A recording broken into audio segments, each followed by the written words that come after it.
Welcome! In front of me I have Amazfit GTR Mini and I'm gonna show you how to unpair this watch from the iPhone. First thing we need to do is to open the Zap application on the iPhone that is paired with our watch. Once the application opens, you should see the home page. Now tap on the device icon to open the device page. On this page you should see your Amazfit GTR Mini. Now scroll down, find the Unpair button, and once you find it, tap on it, tap on Unpair, and tap on Unpair again.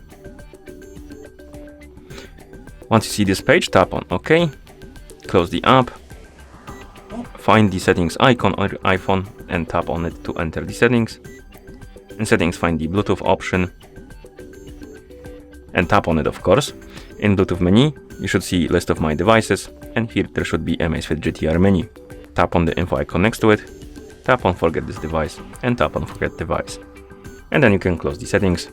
And that's how you unpair this watch from the iPhone. Thank you for watching. If you found this video helpful, please consider subscribing to our channel and leaving a like on the video.